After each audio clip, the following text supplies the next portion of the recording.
Vous avez l'intention d'acheter une table de ping-pong, mais vous ne savez pas laquelle choisir. Je vais vous aider grâce à cette vidéo en vous expliquant les 5 critères nécessaires pour opter pour la table qui sera adaptée à vos besoins. Mon nom est Pierre-Marc Bureau et je suis responsable des établissements shopping.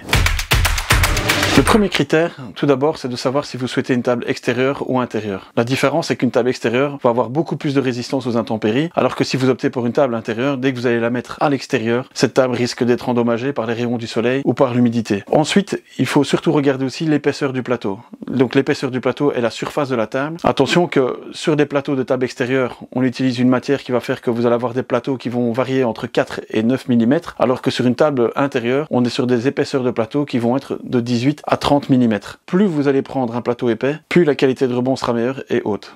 Alors dans les différentes épaisseurs de table, si je prends une table intérieure, pour du loisir, donc pour jouer à la maison tranquillement en famille et entre amis, je vous conseille plutôt de regarder une épaisseur qui va être entre 18 et maximum 22 mm. Au-delà de 22 mm, on va plus s'intéresser à des joueurs qui pratiquent le tennis de table en tant que sport, dans un club par exemple, et là au moins ils auront des sensations qui seront proches des tables qu'ils retrouvent dans leur club.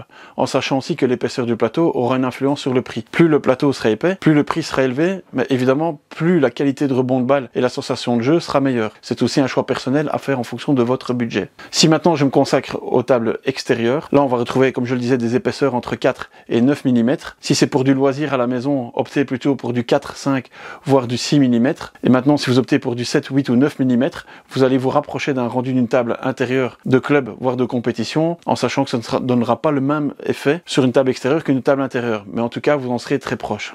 Alors, à côté de l'épaisseur des plateaux, il y a aussi le type de traitement sur les plateaux qui est important. Alors, il y a 3 types de traitements. On a un traitement classique, c'est ce qu'on va retrouver principalement sur des tables intérieures. On a ensuite un revêtement soft mat, qui est utilisé notamment par la marque Cornio, qui réagit plutôt aux effets du soleil, donc il y a quelques reflets sur le plateau. Et ensuite, on a la mat top, où là, ce type de piétement va vous permettre de ne pas avoir de reflets, et donc sera beaucoup plus agréable à jouer.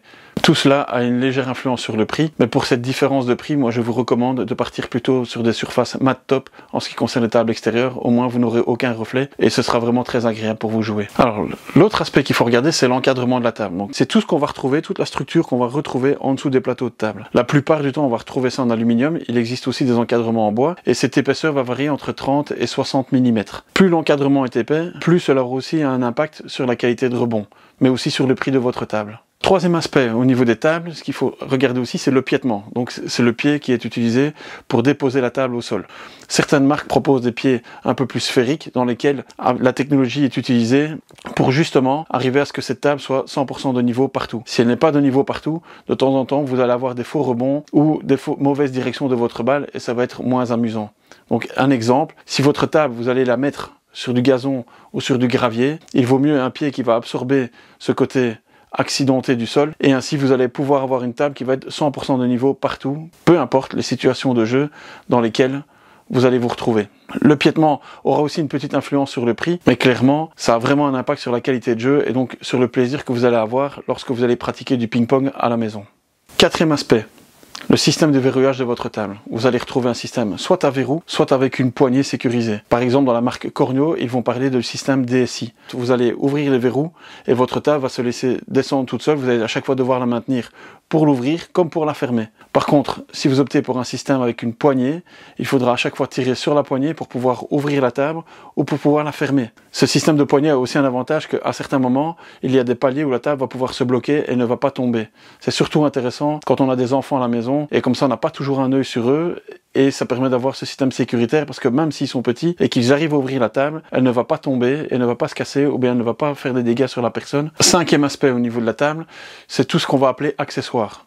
Donc ce sont les freins en roue. C'est toujours intéressant quand on stocke la table à l'extérieur d'avoir des freins en roue, surtout si la table se situe dans un couloir par exemple où il y a du courant d'air, ça permet à la table de ne pas bouger. Autre accessoire que vous pouvez trouver aussi, c'est un porteur de raquette, un porteur de balle. Tout ça a un prix aussi, ça va faire augmenter le prix de la table bien évidemment, mais c'est un confort que vous devez choisir. C'est plutôt à vous, à nouveau, en fonction du budget que vous avez, est-ce qu'il vous faut ces accessoires ou pas. Je viens de vous présenter les 5 critères nécessaires pour l'achat d'une table de tennis de table. Vous pouvez aussi retrouver un large choix de tables intérieures et extérieures sur notre site internet, ainsi que différents prix en fonction de votre budget. N'oubliez pas non plus de commenter ou de liker cette vidéo, et je vous dis à bientôt.